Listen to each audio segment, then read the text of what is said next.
जी, नमस्कार।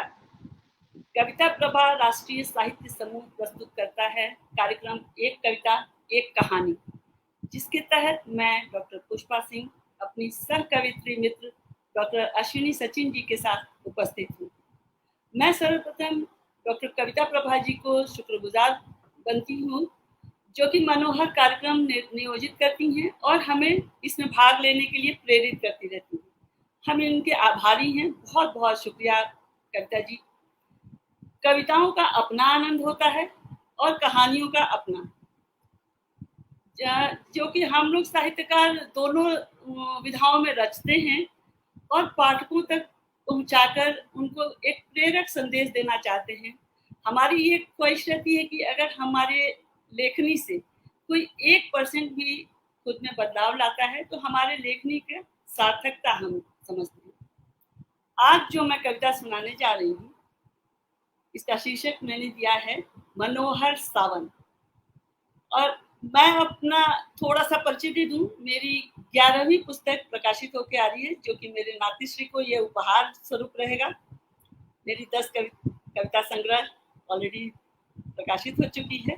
एक उसमें से दोहा संग्रह है और एक कुंडलिया, तो वो बाद में बात होती रहेगी। आज कविता मनोहर सावन। सावन बरसे झमझमाझम, बूंदे गिरती गिर तरुअर छम छम, बूंदे बजती गिर तरुअर छम छम, चपल दामिनी चमके नभ में, सपने पनपे प्राकृतिक तनमन, रिमझिम बारिश बूंदे बरसे, सीपों में पड़ते शुभ मोती, बाग बगीचे खिले फूलों में, पंखुड़ियों से धरा शोभ। बारिश का मौसम है, इसलिए बारिश का लिखा है। नव उमंग के झूले सजते सावन में हर डाली डाली, पीले पार झरे सावन में मतवाली लगे हरियाली, मधुरिम गीत सुनाती बूंदे पायल सी लगती झनकार, रजकण पुलकित करती बूंदे जर्रा जर्रा खिले मौसमे बहार, मंद पवन मन मोहे सुगंधित, राग मल्हार से ये पुलकित, सतरंगी इंद्रधनुष करे हर्षित, पेंग बढ़ा झूले पर हुलसित, सावन माह लगे अति पावन, पूजे शिव गौरा संग गजानन, रास रचाए राधा और मोहन, मन में प्रीत जगाता सावन, कोयल कूके डाली डाली, पंख फैलाए नाचे वन मोर, टर टर कर में ढकटर राते, सावन माह लगे चित चोर, बच्चों की चले नाव कागजी, हरियाली सुभाती मन भावन, अवनिया चल लता पनपती, हर तरु पुष्प मनोहर सावन, हर तरु पुष्प मनोहर सावन। जी शुक्रिया। ये मेरी छोटी सी रचना थी सावन पर। आज सावन का महीना आने वाला है, तो सारे कविगण चाहते हैं कि सावन को हरा करें। धन्यवाद। इसी के साथ मैं बुलाना चाहूंगी अश्विनी जी को। अश्विनी जी अच्छी साहित्यकारा हैं। आए अश्विनी जी और सुनाएं अपनी कविता।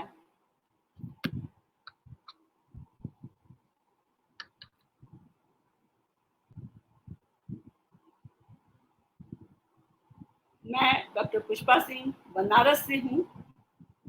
मेरी शिक्षा दीक्षा काशी विश्वविद्यालय से हुआ है। ये मेरा छोटा सा परिचय है। कहाँ चली गई अश्विनी जी? आए। एक कविता एक कहानी सुनाने के लिए हम लोग उपस्थित हुए हैं। कविता मैंने सुनाया, अब वो आएंगी और एक अपना कविता सुनाएंगी आप लोगों को। जो साहित्य अनुरागी हमसे जुड़े हैं, बाद में जुड़ेंगे। मेरी आवाज आ रही है? आ रही है। स्वागत है, आप आए और सुनाएं। जी जी, स्वागत है। जी जी, नमस्ते पुष्पा मैम। आपकी कविता बहुत ही सुंदर थी और सावन के महीने में जो श्रोतागण की भावनाएं होती हैं, उसे आपने बहुत ही सटीक तरीके से अपनी पंक्तियों में बांधकर हमें सुनाया। बहुत ही सुंदर रचना थी आपकी। मैं डॉक्टर अश्विनी सदावर्ते बैंगलोर में 18 साल से हूँ और कविताएं रचने का श्रेय तो पूरा कविता मैडम को ही जाता है। अरे वाह, जैसा उनका नाम है वैसी उनकी महिमा है। उन्हीं की वजह से आज मैं कुछ कविताओं की रचना कर सकी हूँ, और जिसमें से 2 साझा काव्य संकलन कविता मैडम के मार्गदर्शन में ही प्रकाशित हो चुके हैं, ये और प्राउड ऑफ कोशिश यू कर मैम, रही प्राउड हूँ। Of you. जी, पूरा श्रेय मैं कविता जी को ही देना चाहती हूँ। आज मैं कुछ अलग विषय पर कविता पढ़ने जा रही हूँ। जी ऐ स्वागत है। इश्क, कविता का शीर्षक है ऐ इश्क। ये कविता, ये इश्क जो हम शादीशुदा औरतें करती है वो वाला इश्क है। जो आजकल हम इश्क देखते हैं वो वाला इश्क नहीं है। ऐसा न कहें, क्योंकि जो कुंवारे बच्चे देख रहे होंगे वो कहेंगे देखो आंटी ने हमें तो सुनाया ही नहीं।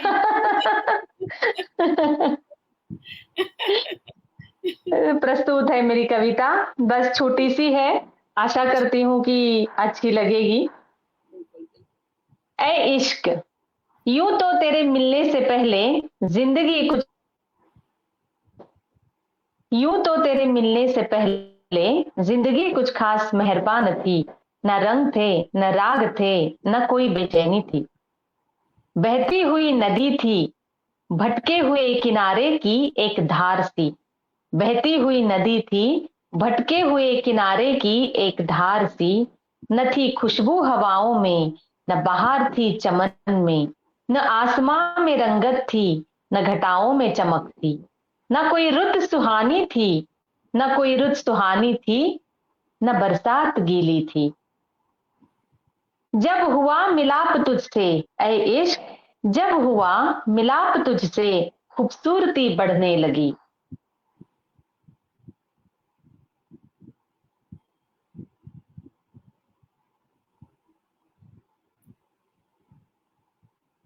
अश्विनी जी का अवरोध हो गया, शीघ्र ही आएंगी।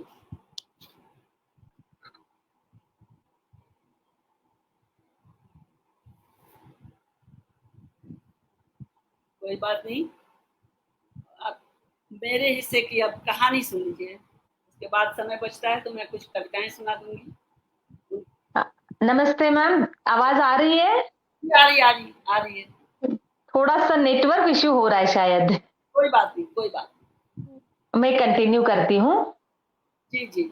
न बरसात गीली थी, जब हुआ मिलाप तुझसे खूबसूरती बढ़ने लगी। मिलकर तुझसे जिंदगी हसीन लगने लगी। ऐ इश्क, मिलकर तुझसे जिंदगी हसीन लगने लगी। अनजान राहों को निहारती, पाकर तुझे जिंदगी में मंजिल की ओर अपने बढ़ने लगी। हर राह आसान हुई, हर राह आसान हुई, हुआ एहसास अपनी सांसों का। जो मिली तुझसे बंधी हुई, जो मिली तुझसे बंधी हुई। ये इस कविता के माध्यम से मैंने अपने अनुभवों को पिरोने का प्रयास किया है, जो कि एक इश्क है। उस इश्क को, मतलब जिंदगी के साथ का इश्क, मैंने यहाँ पर बताने का प्रयास किया है। बहुत खूबसूरत, आशा और है कि अच्छी लगी होगी कविता। बहुत खूबसूरत, अ, बहुत खूबसूरत। हम लोग के समय में बहुत। ऐसे ही होता रहा है। हम लोग पहले जी विवाह कर देते हैं, तब अपना प्रेम जागृत करते हैं, करते जी थे और करते आए हैं। तो बहुत जी ही खूबसूरत कविता आपने, और जब आपने बता ही दिया कविता जी के देखरेख में आपने शुरू किया है, तो स्वाभाविक जी। है खूबसूरत ही होगा। बहुत खूबसूरत, बहुत सात्विक, सरल, और भाईजान सुनेंगे तो बहुत खुश भी होंगे। अब मैं तो पुष्पा सिंह मैडम को आपकी एक कहानी सुनने के लिए हम सब बेताब है। अब आपकी कहानी सुनाइए ताकि जी हम मैं आगे बढ़े। एक बार पुनः सबको नमस्कार। और जो शायद नमस्ते। अभी हम संग जुड़े हैं या कार्यक्रम बाद में देखेंगे, आनंद उठाएंगे, उनको आभार, अभिनंदन। मेरी कहानी सुनिए। मेरी कहानी का शीर्षक मैंने दिया है जीवन भाग्यवती का। एक लड़की की कहानी शुरू होती है और उसका देहावसान हो जाता है, तब तक की कहानी है। नाम था उसका भाग्यवती। कई भाई बहनों की लाडली प्यारी बहन जिसका नाम था भाग्यवती। भाग्यवती बिन माँ बाप की इकलौती औलाद थी, जिसे सम्मिलित परिवार बहुत शान शौकत से उसको नाजों से पाला करता था। भागवती पानी भी स्वयं निकाल कर नहीं पिया करती थी, उसको हाथ में दिया जाता था।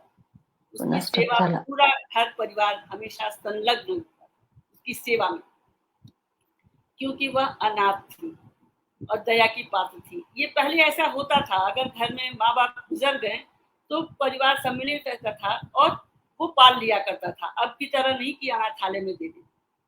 तो छोटी सी उम्र केवल 12 वर्ष की अवस्था में भागवती का विवाह हो गया। पति नौकरी पेशा थे, अतः कुछ दिनों गांव में रहकर फिर उनको नौकरी जहाँ करते थे वहां वो ले जाकर अपने साथ रहने लगे शहर में। भाग्यवती सुख का जीवन जीती, किंतु भाग्यवती को क्रमशः 7 बच्चे हुए, 5 बेटियां और 2 बेटे। अल्पभोगी पति परवरिश में ही परेशान रहने लगे। बड़ी मशक्कत किल्लत से बच्चे पालते, किंतु बच्चे अच्छे थे, कम में ही खुश रहते थे और खुशी खुशी अपना गुजारा करते थे। कोई सिलाई कर लेता और कोई ट्यूशन, इस तरह अपना काम अपना संभालते थे।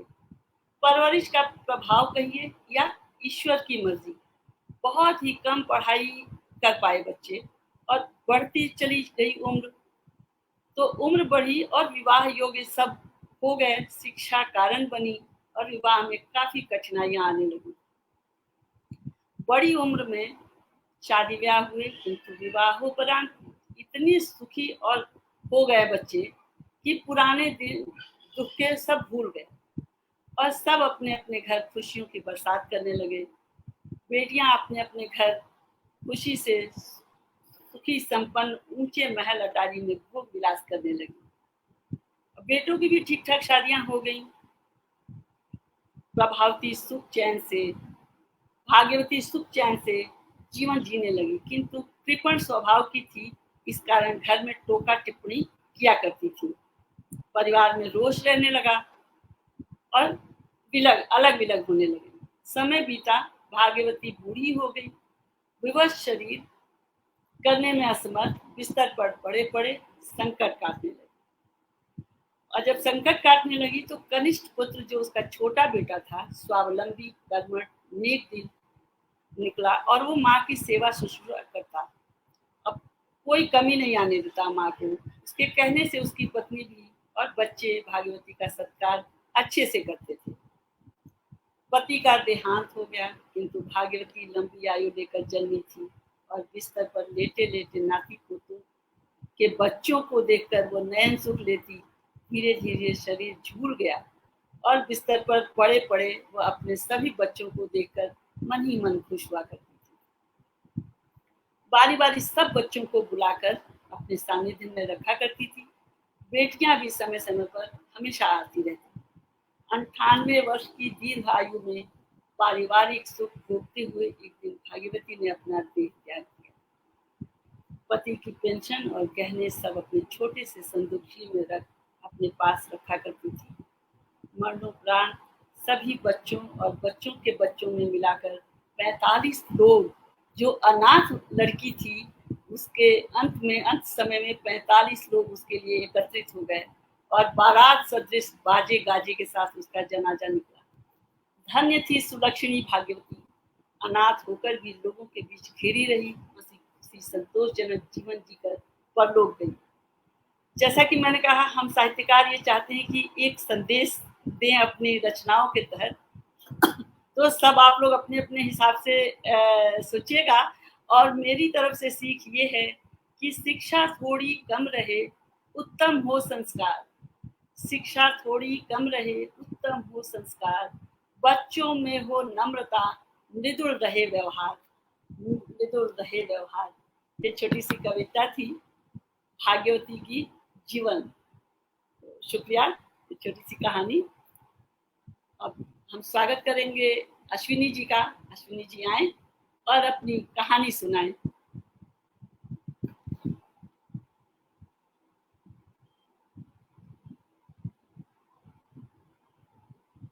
आइए अश्विनी जी।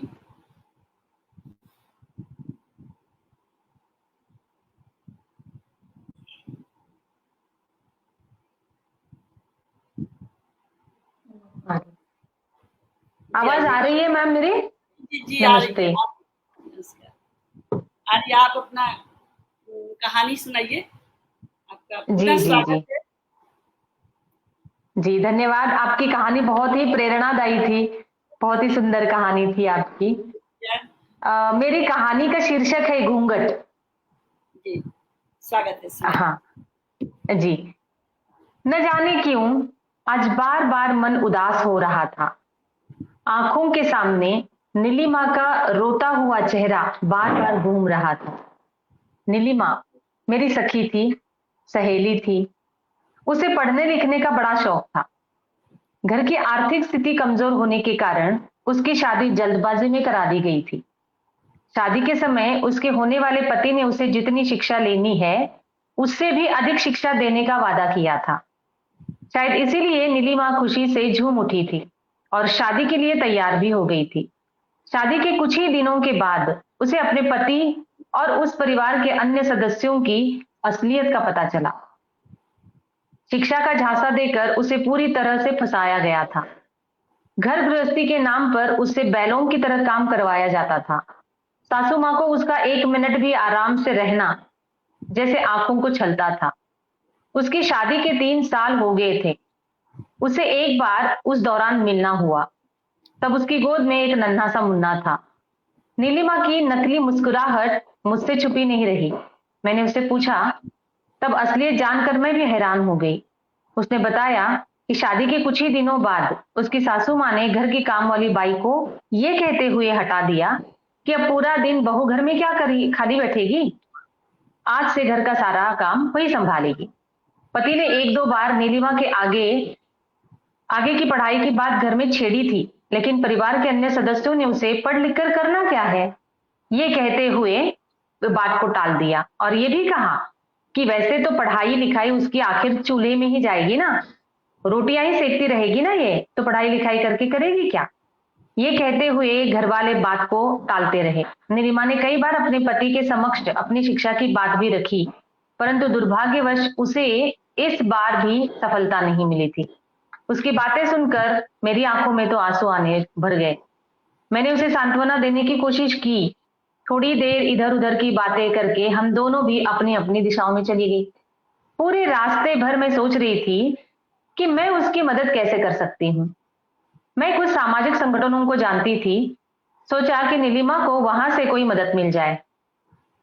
मैंने काफी खोजबीन की और एक संस्था के बारे में नीलिमा को जानकारी देने के लिए एक बार बुलाया। नीलिमा अपनी शिक्षा पूरी करने के लिए परिवार की शांति को दांव पर नहीं लगाना चाहती थी। तब मैंने उसे समझाया कि पढ़ाई पूरी करने के लिए उसे किसी को पूछने की या बताने की कोई आवश्यकता नहीं है। वह घर पर रहकर भी अपनी पढ़ाई पूरी कर सकती है। ये सुनकर तो उसका चेहरा खिल उठा और फिर उसने अपनी अधूरी पढ़ाई शुरू कर दी।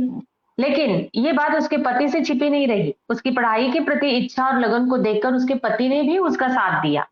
परंतु मुश्किल तो तब हुई जब उसके सास ससुर को यह बात पता चली। उन्होंने नीलिमा और उसके पति दोनों को भी घर से बाहर निकाल दिया। नीलिमा वैसे बहुत दुखी हुई, परंतु उसके पति ने उसको धीरज बंधाया और उसे उसके साथ हमेशा से खड़े होने की बात कही।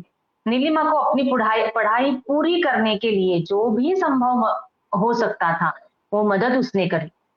आज हर अखबार में, अब ये बहुत सारा समय बीत गया बीच के दौरान में, और फिर पति ने बहुत सारी सहायता करी और जिसके संबल वो खड़ी हुई और अपने छोटे बच्चे को भी साथ लेकर वो पढ़ने लगी, बहुत मेहनत करी और उसके बाद यूपीएससी के एग्जाम में उसने टॉप किया था। अखबार में उसका आज फोटो छपा हुआ था और उसने महारत हासिल करी थी। उसके पति की खुशी का तो कोई ठिकाना ही नहीं रहा था और उसे एक तरफ से ये भी लग रहा था कि भाई मैंने उसको जो वचन दिया था शादी के समय वो वचन मैं आज पूरा कर सका हूँ।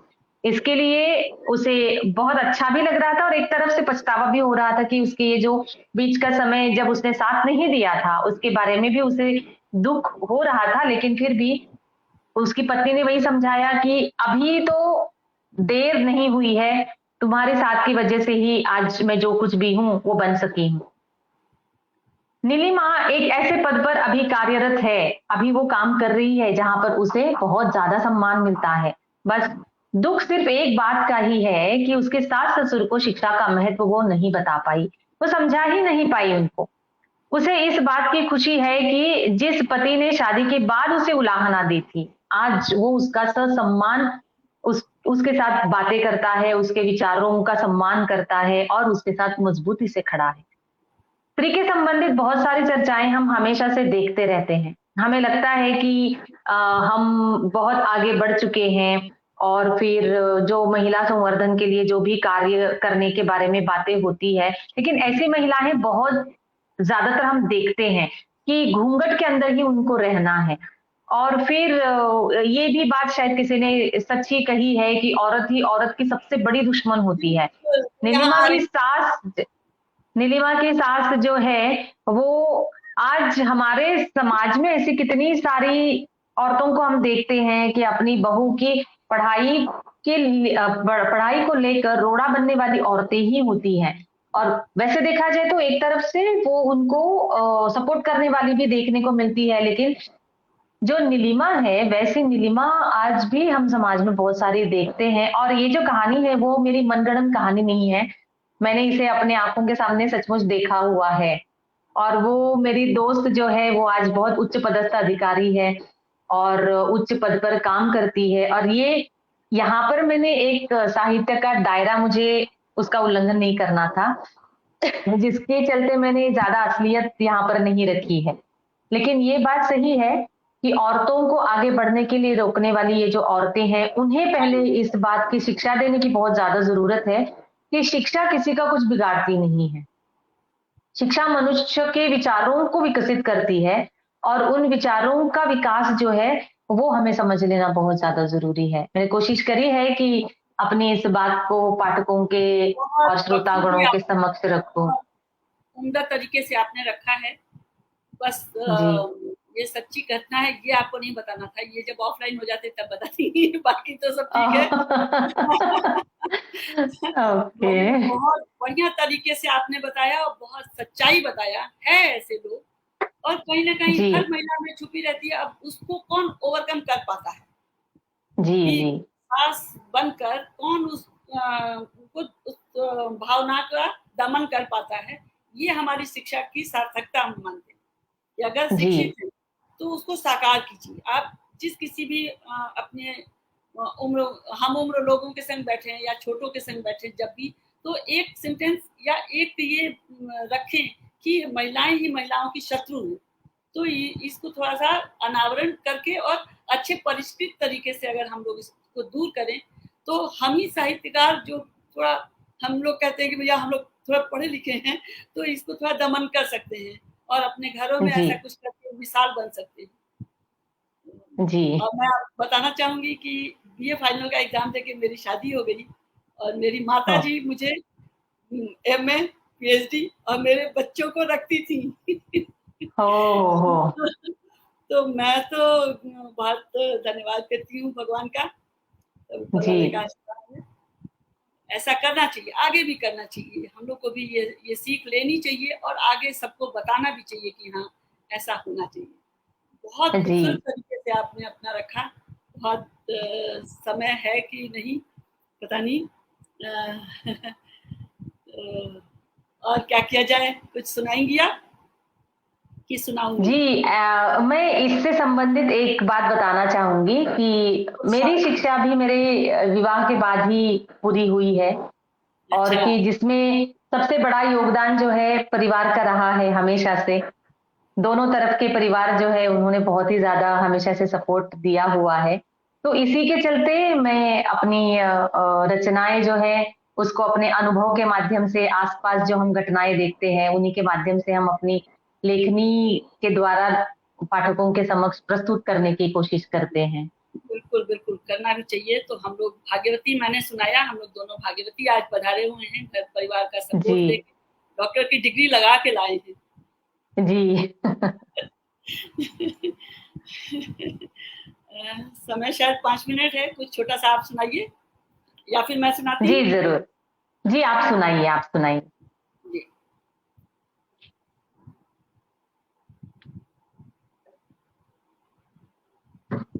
आपकी भी मैंने आपको कई बार सुना है मैम, मैंने कविता मैम के ही मंच पर हाँ मैं आती देखा रहती हूँ। भी है जी। 7 बजे का जो मैम का आयोजित प्रोग्राम रहता है उसमें मैंने कई बार जुड़ जाती हूँ, जैसे समय की बहुत उपलब्धि हो।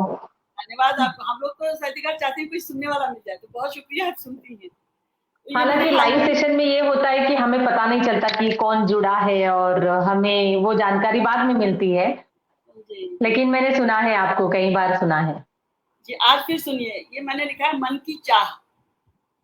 ओके। चाह मेरी मैं अपनों के दिल में जगह बना पाऊं, चाह मेरी मैं सब अपनों के दिल में जगह बना पाऊं, चाह नहीं बाधाएं देखकर दूर वहां से हट जाऊं, चाह मेरी मैं सत्य पर चल जीवन अपना सफल बनाऊं, चाह नहीं मैं अहम भाव में डूब अहम से इतराऊं, चाह मेरी जो मिला मुझे उसमें संतुष्टि जता पाऊं, चाह नहीं मैं लूट किसी को अपनी झोलियां भर डालूं, चाह मेरी मैं दीपक बनकर राह प्रकाशित कर पाऊं, चाह नहीं मैं नभ का तारा बनकर आश्रित रह जाऊं, चाह बहुत खूब। मेरी मैं सभी बड़ों की सेवा शुश्रूषा कर पाऊं, चाह नहीं मैं वयोवृद्ध से कभी किनारा कर जाऊं, चाह मेरी मैं भरसक सबका एक सहारा बन पाऊं, चाह नहीं मैं कभी किसी से कोई सहारा भी मांगूं, बहुत चाह खूब। मेरी मैं सब लोगों के दिल में प्यार बन पाऊं, चाह नहीं मैं ईर्ष्या द्वेष और लोभ में फंस जाऊं, चाह मेरी मैं कौन को अपने डट कर सफल बना पाऊं, चाह मेरी मैं प्रेम प्यार से जीवन में खुशियां पाऊं। ये मेरी चाह है, बहुत मन खूब। की चाह मैंने शीर्षक दिया है। शुक्रिया। छोटी सी कविता बहुत थी। बहुत सुंदर। या आप एक छोटी सी सुना लीजिए, हमारी समझ से 2-3 मिनट है जी, तो मैं हम लोग। देखती हूँ क्योंकि मैंने जिस मोबाइल से लॉगिन किया है उसमें है, और अच्छा मेरा अच्छा, नेटवर्क वीक होने की वजह से मैं बैक नहीं जा सकती नहीं हूँ। कोई नहीं, कोई बात नहीं, कोई बात नहीं। 3 मिनट है बस हम लोग के पास। जी जी जी। तो मैं देखती एक, हूँ अगर मुझे कुछ और मिल जाए जी जी तो जी कोशिश करती हूँ। जी, कोशिश करिए, तब तक मैं ये नानी कविता सुनाती हूँ। जी जी मिल जाएगा जरूर। तो बताइएगा, मैं रुक जाऊंगी। मिल जाइए जी जी। ये नाती के संग रहती हूँ आजकल, तो नाती पे ज्यादा लिखने की कोशिश करती हूँ।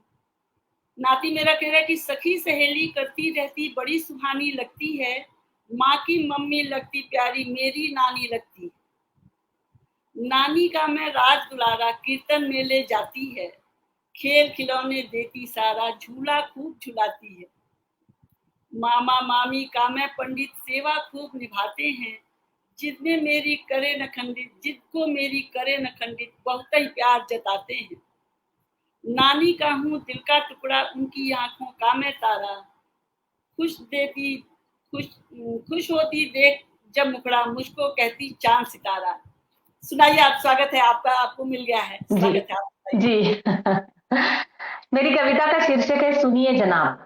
जी जी शायद ये थोड़ी सी अटपटी लगेगी आपको सुनने के बाद, नहीं नहीं, लेकिन मेरी अपने मन की भावनाएं हैं। सबको सुनिए लेके जनाब। चलता हूँ। जी। जनाब, लड़की के साथ लड़के भी ब्याहते हैं, लड़की के साथ लड़के भी ब्याहते हैं, माँ बाप और परिवार के करते हैं पूरे सपने, भूलकर अपने ख्वाब। जनाब, उनके अपने सपने भी पराये हो जाते हैं, लड़की के साथ लड़के भी पराये हो जाते हैं।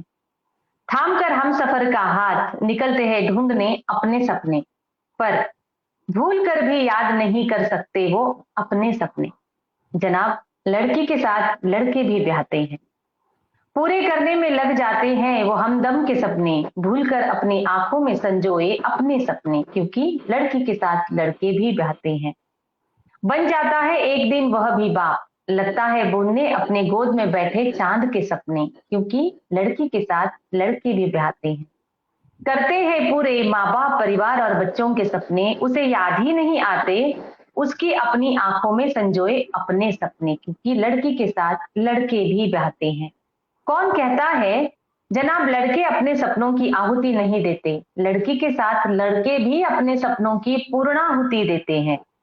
लड़की के साथ लड़के भी ब्याहते हैं, जीवन की सांझ में देखते हैं जब अपना दामन, तब खाली नजर आता है उन्हें अपने सपनों का आंगन, क्योंकि लड़कों के साथ लड़के भी लड़कियों के साथ लड़के भी ब्याहते हैं।